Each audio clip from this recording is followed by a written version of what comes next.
Donc, aujourd'hui, je vous présente la première conférencière. C'est Madame Jenny Hould, qui est psychologue communautaire, chercheur, titulaire d'une chaire de recherche à l'UQAM sur la réduction des inégalités sociales de santé. Ces travaux de recherche visent à développer le pouvoir d'agir individuel et collectif des populations qui présentent certains facteurs de vulnérabilité, tels qu'un faible statut socio-économique ou des difficultés de santé mentale.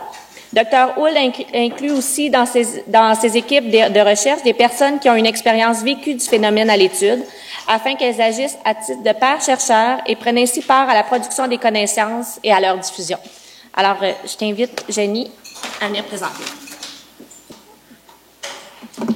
Wow, la belle salle! Bonjour à tous et à toutes. Très heureuse d'être parmi vous ce matin. Merci au comité organisateur de m'avoir invitée, de me donner l'opportunité aujourd'hui de vous parler d'un sujet qui me touche beaucoup, les inégalités sociales de santé. C'est un sujet qui est quand même assez chargé. Ça se peut que vous viviez certaines émotions pendant la présentation. On pourra peut-être en parler. Il y aura une période, j'imagine, de questions-réponses après. Je sais aussi qu'on est en visio, alors je salue les gens qui ne sont pas présents dans la salle aujourd'hui. Alors, en guise d'introduction à cette présentation sur les inégalités sociales de santé, je souhaiterais vous lire un extrait d'un communiqué de presse qui a été publié par l'Organisation mondiale de la santé en 2008. Alors, ça va comme suit. Les inégalités sociales tuent à grande échelle. Un enfant né dans une banlieue de Glasgow, en Écosse, aura une espérance de vie inférieure de 28 ans à un autre né à peine 13 kilomètres plus loin. L'espérance de vie à la naissance d'une fille au Lesotho est inférieure de 42 ans à celle d'une autre née au même moment au Japon. En Suède, le risque pour une femme de décéder pendant une grossesse ou lors d'un accouchement est de 1 pour 17 400, alors qu'en Afghanistan, il est de 1 pour 8. Ces chiffres n'ont aucune explication biologique. Les différences entre les pays et à l'intérieur même des frontières d'un pays sont dues à l'environnement social dans lequel les gens naissent, vivent, grandissent, travaillent et vieillissent. Pendant ce temps, à Montréal, il y a un rapport qui a été publié par le directeur de santé publique de Montréal en 2011 qui montrait une différence d'espérance de vie de 11 ans entre les citoyens qui demeurent dans le quartier d'Hochelaga-Maisonneuve et ceux qui vivent à peine quelques kilomètres plus loin dans le quartier de Ville-Saint-Laurent. 11 années de différence dans l'espérance de vie. C'est une décennie dans une société comme la nôtre. Pour moi, c'est vraiment inacceptable. Donc, qu'est-ce que c'est les inégalités sociales de santé? C'est des écarts dans l'état de santé de différents groupes sociaux en fonction de la position qu'ils occupent dans la hiérarchie sociale. Alors, tous ici, tout le monde dans la salle, on fait partie d'une société et on se situe à un certain échelon dans cette hiérarchie sociale. Et ça a un impact déterminant, cette position-là sociale que nous avons tous et chacun, sur notre état de santé et sur notre espérance de vie. C'est pas des sujets sur lesquels on a l'habitude de discuter, mais c'est des sujets importants. Donc, les inégalités sociales de santé, elles sont systématiques. Quand je dis systématiques, ça veut dire qu'on les retrouve partout dans le monde, dans tous les pays, et on les retrouve aussi pour presque toutes les causes de mortalité. Vous allez voir tantôt un graphique qui illustre très bien. Et les inégalités sociales de santé, ce ne sont pas un fait qui est inéluctable et inévitable puisqu'elles sont produites socialement par une répartition inégale de la richesse et des ressources. Et puisque c'est produit socialement, ça veut dire qu'on peut le changer, OK? Donc, c'est le produit de l'activité humaine, ces inégalités sociales de santé, et donc, il est donc possible de les modifier. Et l'autre élément, c'est qu'il y a vraiment une dimension morale à ces inégalités sociales-là. Il n'y a aucune raison pourquoi une personne qui naît aujourd'hui, en 2020, dans un quartier plus défavorisé de Montréal, a une espérance de vie de 10 années inférieure à celle qui vit dans un quartier plus favorisé un petit peu plus loin. Il n'y a aucune raison à ça, c'est injuste. Toute personne qui fait partie d'une communauté devrait pouvoir aspirer à la même espérance de vie que les personnes qui occupent la position sociale la plus élevée. Alors, il y a vraiment une dimension morale et c'est pourquoi aussi il faut donc lutter contre ces inégalités sociales de santé. Les inégalités sociales de santé aussi, dans le fond, elles nous concernent tous parce qu'elles ne concernent pas seulement la différence entre les très pauvres et les très riches. Je vous ai parlé tantôt de cette notion de position sociale. Hein? On occupe donc une position dans la hiérarchie sociale et donc les inégalités se répartissent selon ce qu'on appelle un gradient social. Donc, plus on s'élève dans la hiérarchie, et meilleur est notre état de santé et meilleure est notre espérance de vie. Et à l'inverse, plus on descend dans la hiérarchie, et moins bon est notre état de santé et moins longue est notre espérance de vie. Nous utilisons principalement 3 indicateurs de position sociale dans nos études sur les inégalités sociales. Est-ce que vous serez capable de m'en nommer un ou deux? Quels sont les indicateurs de position sociale? La scolarité, tout à fait. Donc, la scolarité. Ensuite, l'emploi, exactement. L'emploi, c'est un marqueur très important de position sociale. Et finalement, il y a le revenu également. Okay? Donc, le revenu, l'emploi et la scolarité, ce sont des marqueurs très importants de position sociale. Et donc, plus on a un revenu élevé, et meilleur est notre état de santé, et plus long est notre espérance de vie. Même chose pour la scolarité et même chose pour le poste occupé. Donc, vous voyez à quel point c'est vraiment, ça se répartit selon un gradient social. Vous voyez vraiment la pente. Hein? Ici, vous voyez la population du Canada séparée en 10 groupes égaux, donc des déciles en fonction du revenu. Okay? Et vous voyez que plus le revenu est élevé, plus on augmente dans les tranches de revenus, et meilleure est l'espérance de vie restante à l'âge de 25 ans. Vous voyez, c'est vraiment subtil. Donc, c'est vraiment, à chaque fois qu'on augmente de catégorie de revenus, meilleure est notre espérance de vie. Okay? Et le gradient social est encore plus marqué en ce qui concerne l'espérance de vie en bonne santé. Okay? Donc, les gens, non seulement qui sont plus défavorisés, bien, plus on descend dans la hiérarchie, non seulement les gens meurent plus tôt, mais en plus, ils tombent malades précocement. Ici, bon, pour les personnes, je pense que vous voyez pas très bien les mots, mais je vais vous les expliquer. Dans le fond, c'est un graphique qui est tiré du rapport du directeur de santé publique de la capitale nationale qui a été publié en 2012, qui portait aussi sur les inégalités sociales de santé et qui montre que pour pratiquement toutes les causes de mortalité, on observe ce gradient social-là. Alors, vous voyez, à l'extrémité droite, là, c'est les tumeurs, donc le cancer, on observe ça, les maladies de l'appareil circulatoire, les maladies de l'appareil respiratoire, les traumas non intentionnels. Donc, pour toutes ces causes de mortalité, on observe le gradient social. Aujourd'hui, la conférence porte notamment sur le suicide. Quand j'ai commencé mes études sur le suicide, c'était en 1998, on parlait d'abord très peu du fait que c'était beaucoup plus les hommes que les femmes qui s'enlevaient la vie par suicide. Hein? Et on a commencé, à partir de ce moment-là, à faire des études là-dessus. Mais le gradient social, par rapport au décès par suicide, ça reste tabou. On en parle très peu. L'année passée, j'ai eu la chance d'être l'ambassadrice de la Semaine de prévention du suicide et pour la première fois, l'INSPQ a mis ça un peu de l'avant. Mais c'est un gradient social qui est probablement là depuis toujours, hein, mais dont on parle très peu. Parce qu'on disait à l'époque, le suicide peut toucher n'importe qui. Hein. C'est pas parce qu'on est riche qu'on n'a pas de risque de suicider, c'est vrai. C'est vrai que le suicide peut toucher toutes les catégories socio-économiques, mais on voit très bien sur ce graphique-là, hein, que plus tu t'élèves dans la hiérarchie sociale et moins tu es à risque de décéder par suicide. Et à l'inverse, plus tu descends dans la hiérarchie sociale et plus tu es à risque de t'enlever la vie par suicide. Alors, encore une fois, moi, c'est des données qui me préoccupent, qui me choquent. Et je pense, donc vous allez voir que ça a des implications sur la manière dont on va prévenir le suicide aussi. Je reviendrai un petit peu plus tard. Donc, tantôt, vous avez parlé que l'emploi, c'est vraiment un marqueur de position sociale. Donc, il y a une étude qui a fait école, justement, une des premières études qui a montré l'importance de la position sociale sur l'espérance de vie, et ça, c'est la Whitehall Study.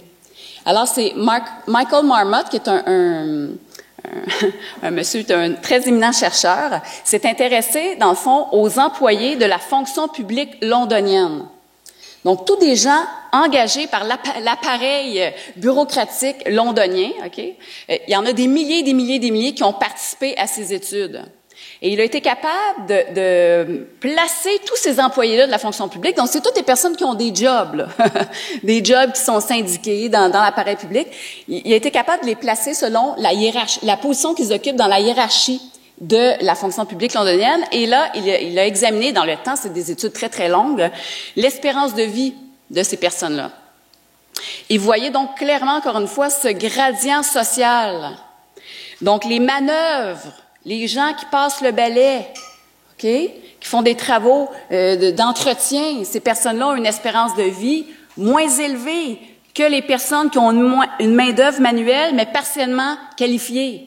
Et ces personnes-là qui sont partiellement qualifiées, ils ont une espérance de vie moins élevée que ceux qui sont qualifiés, OK? Et ainsi de suite. Ensuite, il y a les cadres et les techniciens et les cadres supérieurs.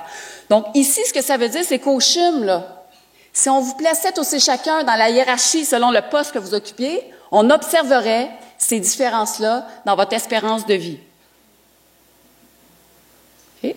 Donc, c'est vraiment d'un échelon à l'autre. On observe la même chose par rapport au suicide. Donc, les personnes qui occupent des emplois non qualifiés ont un risque relatif de suicide 2 fois plus élevé que les personnes qui sont professionnelles ou gestionnaires. Et les personnes semi-qualifiées, bien, le risque de décès par suicide est un petit peu moins élevé que celui des personnes non qualifiées, mais il est plus élevé que les personnes qui sont qualifiées. Alors, c'est ça des inégalités sociales de santé. Par rapport au suicide, on a remarqué aussi que les inégalités sociales, même si le taux de suicide a connu une diminution marquée depuis 1999, là où on atteint vraiment des sommets au Québec, notamment suite au décès de Gaétan Giroir, mais les taux de suicide diminuent au Québec. Sauf que les inégalités sociales, le gradient persiste. Donc, on n'arrive pas, avec nos stratégies actuelles, qui sont beaucoup des stratégies dites universelles, à diminuer les inégalités sociales de santé. On observe aussi que ces inégalités-là, donc l'impact de la position sociale sur le risque de décès par suicide, demeure même si on contrôle pour les troubles mentaux. Parce que le gradient social, là, bien évidemment, on l'observe aussi pour les problèmes de santé mentale. Okay? Vous regardez le gradient social de la dépression, l'anxiété, vous observeriez ça aussi, l'espèce d'escalier social. Bon, ben, même si on contrôle pour les troubles mentaux, l'effet continue. Donc, il y a quelque chose particulier lié à la position sociale qu'on occupe qui est associé au suicide puis à toutes les autres causes de mortalité. J'aimerais partager avec vous cette idée de plus en plus appuyée par des données empiriques selon laquelle tout le monde gagne à vivre dans une société qui est plus égalitaire. Un collègue, encore une fois anglais, Wilkinson, a vraiment développé tout un corpus de données qui l'illustre de manière assez claire. Donc ici, vous voyez un graphique qui montre le lien entre un coefficient d'inégalité dans les sociétés et un indice de problème. Alors, je vais vous expliquer un petit peu, ça vaut la peine.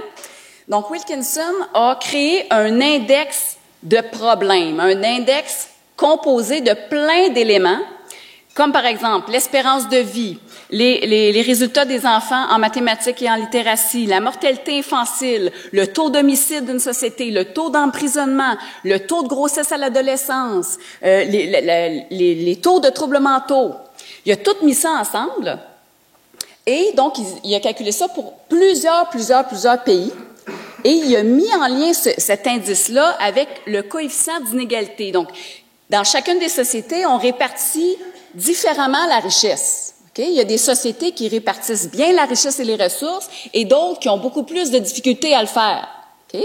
Donc, plus on progresse vers l'extrémité là-bas de la diapo, okay, ici, si je vais le faire avec, on m'a dit qu'avec ça, je pourrais monter. Donc, ici, c'est des sociétés qui partagent bien les ressources et ici, c'est les sociétés qui les partagent moins bien. Alors, vous voyez ici un champion. Est-ce que vous êtes capable de lire ici? Qu'est-ce qui est écrit? Le champion des inégalités? Nos voisins du Sud, les États-Unis d'Amérique. Alors, c'est les champions des inégalités. C'est aussi les champions dans les problèmes. Parce que vous voyez ici que ce sont eux qui ont l'indice de problème le plus élevé.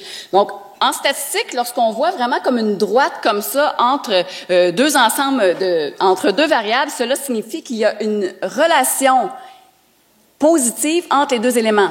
Et donc, ça veut dire que plus une société est inégalitaire dans sa manière de répartir les ressources et plus il y a de problèmes. Donc, vous voyez, les États-Unis, ici, sont les champions. Devinez, c'est qui est en bas ici? Est-ce que vous voyez? Le Japon et la Scandinavie, les fameux pays, la Norvège, la Finlande, la Suède, hein, qui ont mis tout en place un dispositif politique pour redistribuer la richesse. Et nous, on est où, le Canada? On est dans la moitié, à peu près. On n'est pas des champions, mais on répartit quand même mieux la richesse que nos voisins du Sud, même que le Royaume-Uni. Et je vous dirais qu'au Québec, on se distingue aussi favorablement par rapport à ça, par rapport aux autres provinces canadiennes. On répartit un petit peu mieux les richesses et les ressources ici au Québec. Et donc, ce graphique-là montre d'une manière éloquente le fait qu'il y a plus de problèmes dans les pays moins égalitaires. Et le graphique suivant, donc quand vous voyez comme ça en statistique un nuage de points, ça veut dire qu'il n'y a pas de relation entre les deux variables. Et donc là, ce qu'il a examiné, c'est le lien entre la richesse d'un pays et les problèmes. OK? Parce qu'on peut se dire, coudonc, dans un pays très riche, il devrait avoir moins de problèmes, ils sont riches. Okay? Il n'y a pas de lien entre la richesse d'un pays et les problèmes. Le lien, c'est plutôt avec la répartition des richesses.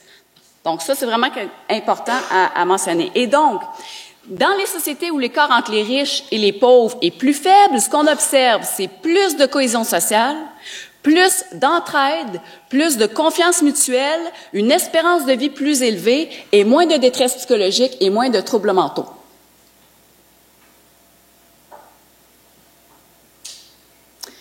Ça m'amène au point suivant. Les inégalités sociales sont nocives pour tous, même pour les personnes les plus favorisées.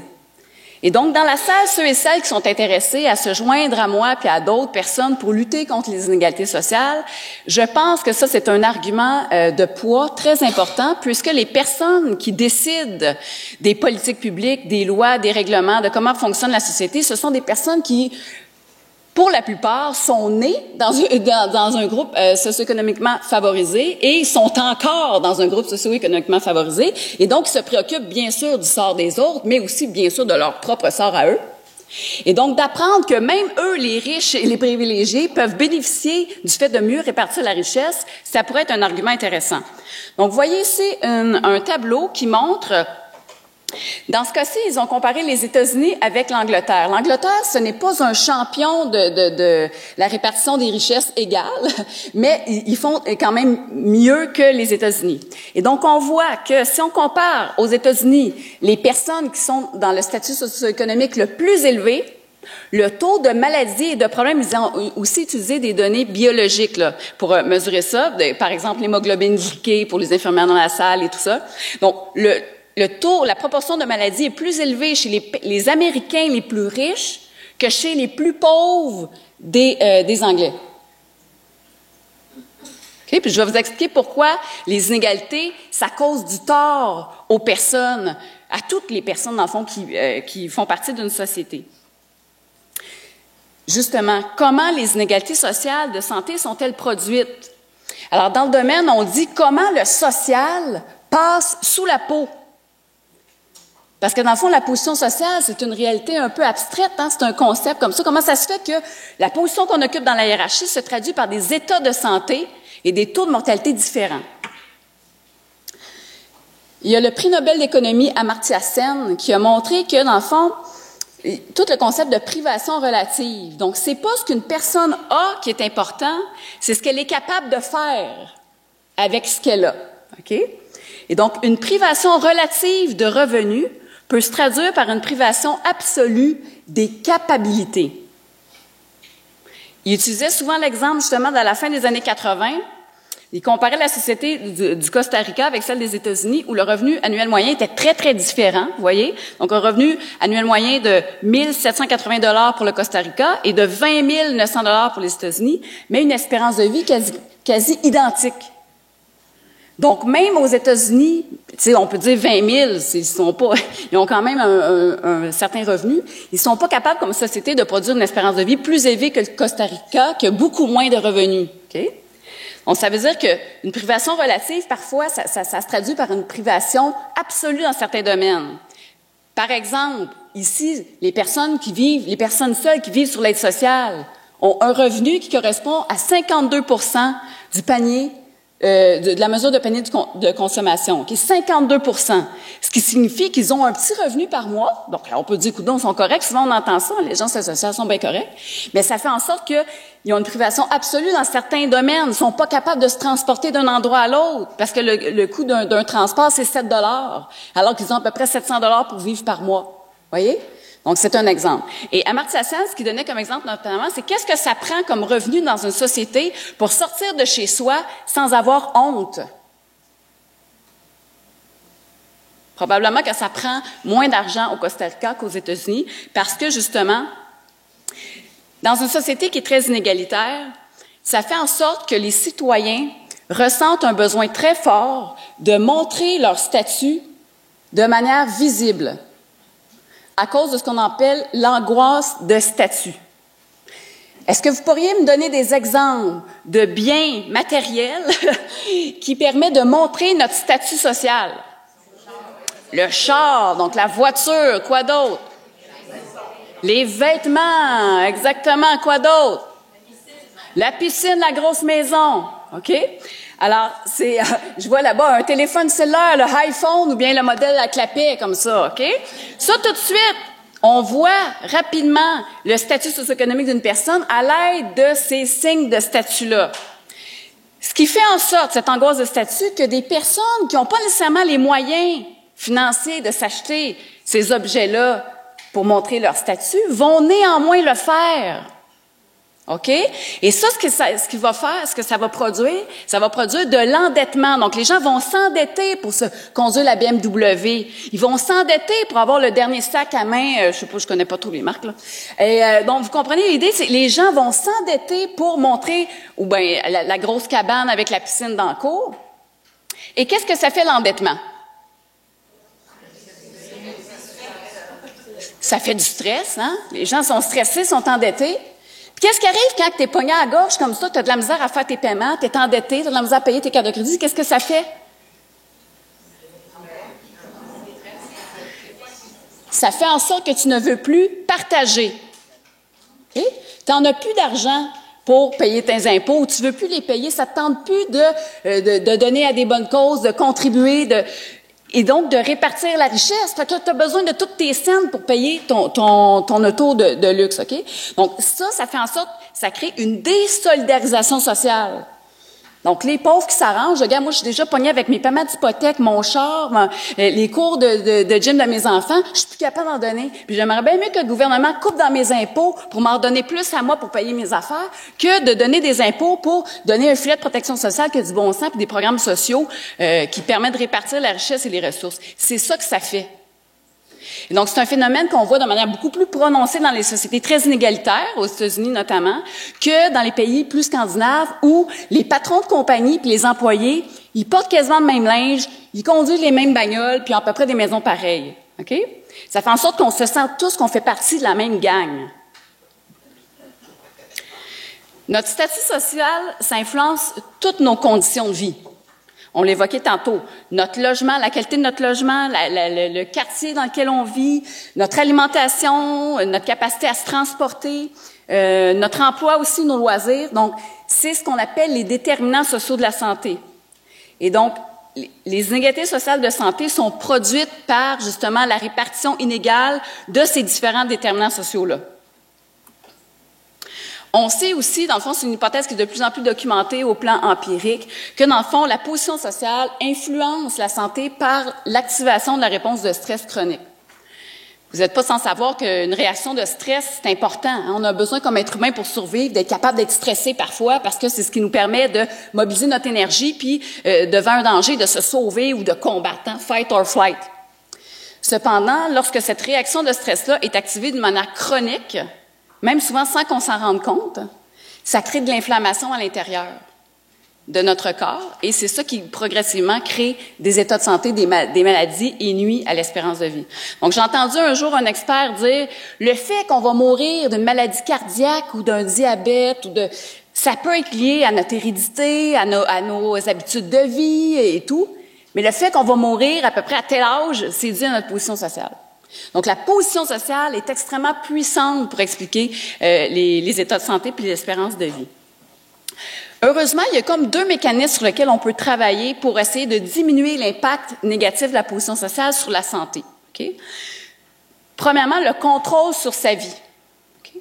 Ce qu'on remarque notamment comme mécanisme, c'est que plus tu es élevé dans la hiérarchie d'une société, plus tu as du choix. Plus tu peux choisir de choses, plus tu as des options, plus que tu as de contrôle sur ta vie.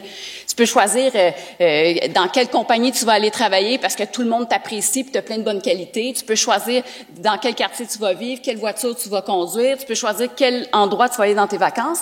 Et plus tu descends dans la hiérarchie, moins les gens ont de choix. Parce qu'ils ont moins de revenus pour se payer tout ce qu'ils veulent et parce que souvent aussi, ils ont des patrons qui leur dictent quoi faire. Alors, tout ça, ça fait en sorte que l'autonomie de la personne est diminuée et ça, c'est nocif. Okay? Donc, vous allez voir tantôt une stratégie pour diminuer les inégalités, c'est de donner plus de contrôle sur sa vie au plus de personnes possible. Et l'autre élément, c'est le capital social. Le capital social, ce n'est pas notre réseau de soutien social. Okay? Le capital social, c'est le réseau de connaissances que nous avons qui peut nous aider à atteindre nos objectifs. Okay? Par exemple, moi, dans mon réseau de connaissances, je connais un médecin, un avocat, un plombier, un mécanicien, un notaire. Je connais bien du monde, OK?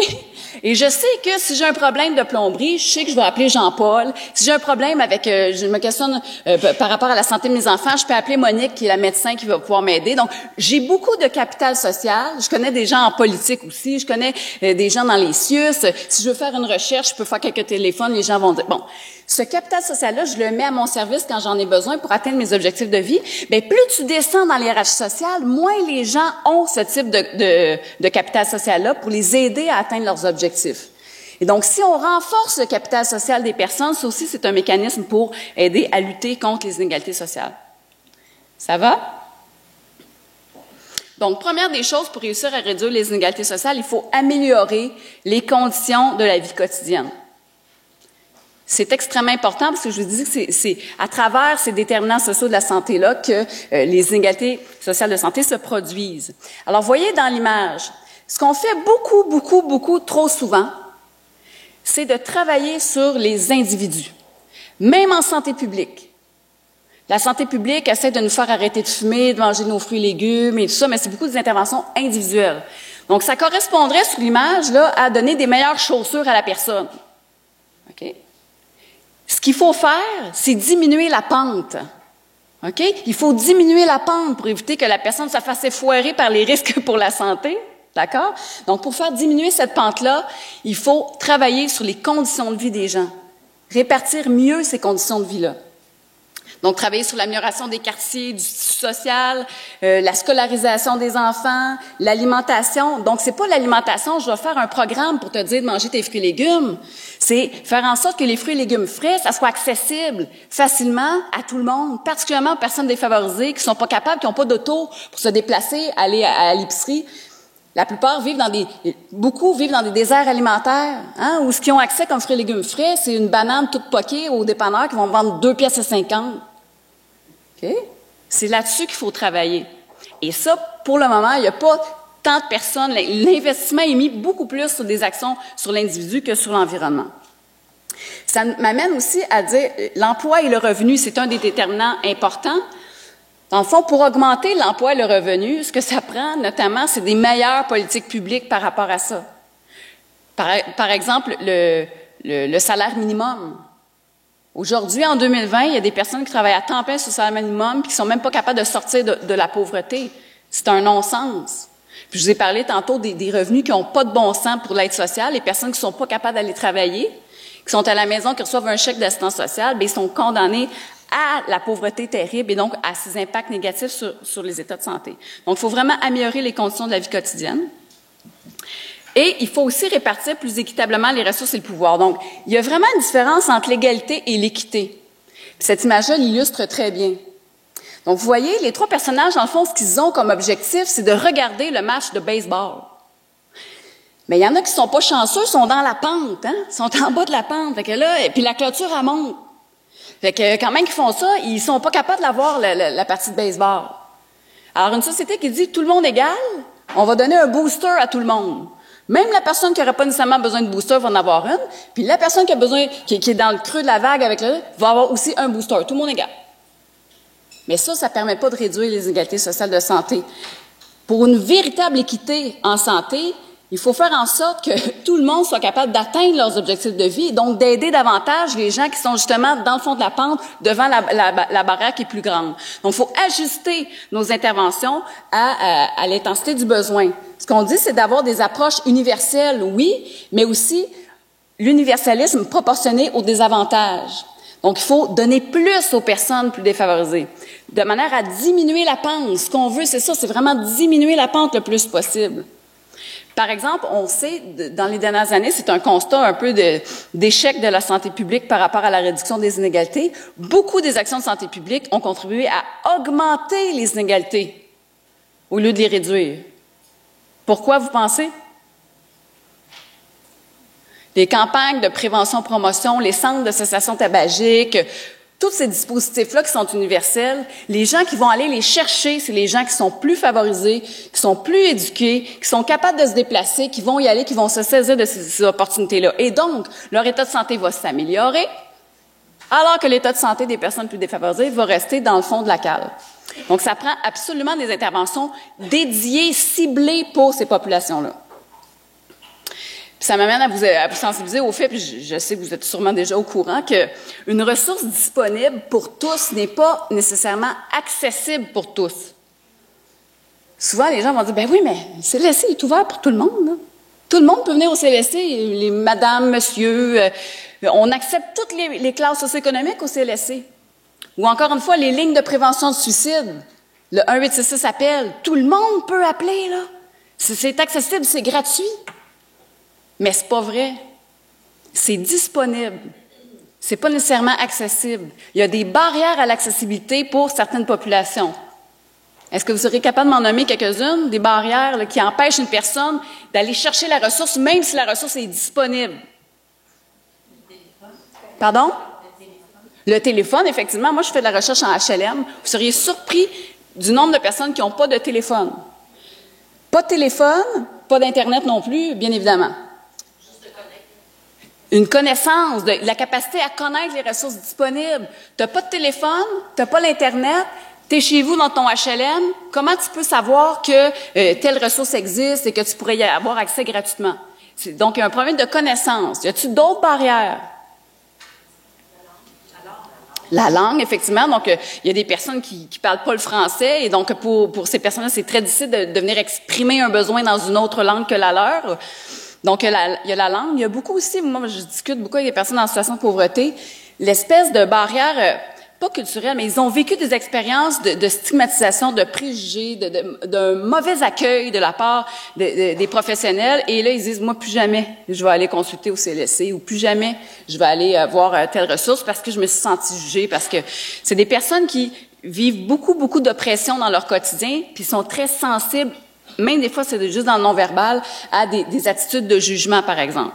Alors, c'est des barrières de transport aussi, des barrières financières. Des fois, il y a des petits coûts associés au service. Donc, il y en a plein de barrières et c'est là-dessus, je pense qu'il faut travailler. Par exemple, par rapport au suicide, on sait que près de la moitié des personnes qui pensent au suicide ne consultent pas. Ne consultent pas personne, puis encore moins les lignes d'aide téléphonique. Alors qu'au Québec, c'est une des principales stratégies de prévention du suicide, c'est notre fameux 1-866 appel, qui est très bien, puis je pense que c'est une ressource qui est essentielle. Mais pour prévenir le suicide, puis en regard des inégalités sociales de santé, ça prend des interventions plus intensives et plus ciblées auprès des populations plus à risque. Et on les connaît, les groupes plus à risque, justement. C'est des hommes, notamment. Gilles va venir vous en parler tantôt. Des hommes qui, justement, sont de statut socio-économique plus défavorisés. Ces personnes-là, on n'arrive pas à bien les rejoindre. Donc, ça, on vient d'en parler.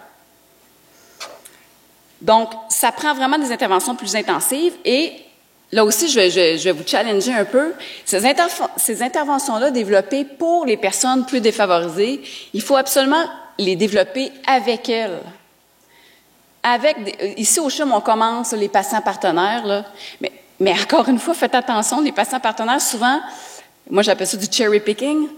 Je l'ai été moi-même, patiente partenaire, ça me fait sourire, mais on va choisir le patient qui est bien articulé, qui sent bon, qui est capable de bien expliquer ses idées, qui nous ressemble, grosso modo, hein. Parce qu'on va se sentir un sentiment d'appartenance, et puis on sera pas. Mais non, c'est pas ça qu'il faut faire. Il faut vraiment impliquer des personnes de la population visée sur nos groupes de préparation des interventions, parce que on le sait pas, c'est quoi vivre dans cette situation-là. On n'a pas cette compréhension-là, ce savoir expérientiel-là, et eux, ils l'ont. Et là, ça demande vraiment je sais que ça demande du temps de faire ça avec les citoyens. C'est complexe, mais pour moi, c'est essentiel. On réussira jamais. D'ailleurs, je lisais un rapport de l'INSPQ qui est sorti récemment sur la lutte aux inégalités qui montre qu'effectivement, il faut absolument inclure des membres des populations plus défavorisées dans nos comités. Mais là, en même temps, ça ouvre tout un débat. Il faut pas le faire n'importe comment. Puis moi, je suis pas d'accord au fait qu'on ait 10 intervenants puis on invite un représentant du groupe concerné en disant, lui, il va être le porte-parole de sa gang. Donc, il faut aller chercher une diversité de personnes. Et donc, si on ramène à la prévention du suicide, il faut aller regarder du côté des personnes plus défavorisées qui ont eu des épisodes suicidaires, qui n'ont traversé des crises et qui ont peut-être consulté ou pas, mais c'est quoi leur expérience, comment ils s'en sont sortis, quel genre de service pourrait être bénéfique pour eux, etc. Je pense aussi que actuellement les services sont très, très, très passifs, c'est-à-dire qu'on est beaucoup dans nos bureaux à attendre que les personnes viennent nous voir. Et ça, c'est vraiment un problème parce que on a évoqué tantôt toutes les barrières à l'accès. Donc, je pense que ça prend de plus en plus d'intervenants, d'acteurs qui vont dans les banques alimentaires, dans les endroits, les subpopulaires, dans les HLM, dans les lieux où on retrouve une forte concentration de personnes qui ont des besoins et qui vont pas nécessairement aller consulter. Mais en même temps, ça peut être challengeant aussi pour les professionnels de faire ce travail-là plus de proximité. Mais je pense encore une fois que c'est quelque chose qui est essentiel. Ça m'amène à dire tantôt, au début de la conférence, je disais, ça nous concerne tous, les inégalités sociales. C'est tout à fait vrai. Et donc, on a tous un peu un rôle à jouer pour créer une société plus égalitaire, même au sein de nos petites équipes de travail ou de nos milieux plus restreints. Je vous ai dit à quel point c'est important l'idée de donner aux gens du contrôle sur leur vie le plus possible. Donc, par exemple, ici au CHUM, il faudrait le plus possible donner de l'autonomie décisionnelle à tous les échelons de la hiérarchie. C'est quelque chose qui est très bon pour la santé d'avoir du contrôle sur ce qu'on fait. Partager le pouvoir aussi des prises de décision plus collégiales et moins autocratiques, c'est quelque chose qui est bon pour la santé. Renforcer le tissu social, tout ce qui permet justement de créer des petites communautés, de prendre le temps de prendre un café avec les autres, de se rencontrer, de se croiser. Tous ces événements-là, c'est quelque chose qui peut contribuer à créer le tissu social et nourrir le capital social, et c'est bon aussi pour la réduction des inégalités sociales. Et finalement, cette idée de valoriser la contribution de chacun. Chaque personne a quelque chose à apporter à la société. Puis, justement, les personnes qui actuellement vivent avec des prestations d'aide sociale, ces personnes-là aussi, elles contribuent à la société. Puis, il faut leur offrir des opportunités de le faire. Souvent, elles le font de manière bénévole, puis c'est pas reconnu. Alors, je pense que c'est quelque chose qui est vraiment important. Puis, au sein même de nos équipes de travail, c'est possible tout à fait de valoriser la contribution de chacun. Alors, pour laisser quand même place un peu aux échanges et aux discussions, je terminerai avec une brève conclusion. Dans le fond, pour être capable de réduire les inégalités sociales de santé, il faut travailler de deux manières. Il faut travailler par en haut, c'est-à-dire de changer les politiques publiques. Mais pour changer les politiques publiques, il faut que l'opinion publique soit aussi d'accord. Hein? Et il y a un collègue de la télé, Normand Landry, ces données sont pas encore sorties, mais il montre vraiment qu'actuellement, dans l'opinion publique québécoise, la population n'est pas nécessairement en faveur de donner beaucoup plus que la situation actuelle pour les assistés sociaux. Donc, pas plus que 50% de la mesure du panier de consommation. Pour moi, c'est une aberration. Et donc, il faut être capable de changer les préjugés que la population a à l'égard des personnes qui vivent de prestations d'aide sociale notamment.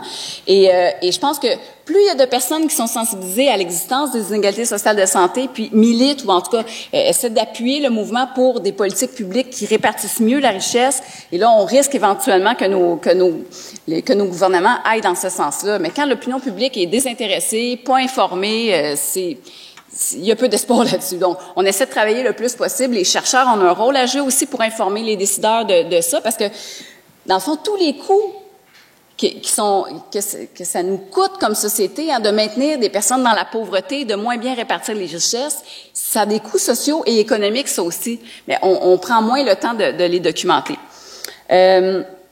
Il faut aussi donc travailler à l'échelle des communautés comme telles, parce que je vous ai dit, il faut améliorer les conditions de la vie quotidienne, les conditions dans lesquelles on vit. Donc, ça prend aussi des initiatives plus basées sur les communautés. On dit bottom-up, là, si vous voulez. Et donc, c'est vraiment en travaillant à ces deux niveaux-là qu'on va réussir à réduire les inégalités sociales de santé. Et je pense que là, maintenant, j'aimerais peut-être ouvrir la période de questions avec vous, voir c'est quoi vos commentaires, vos réflexions suite à ça, puis est-ce que vous voyez aussi un rôle que vous pouvez jouer dans cette lutte-là contre les préjugés et les inégalités sociales de santé. Alors, merci de votre attention.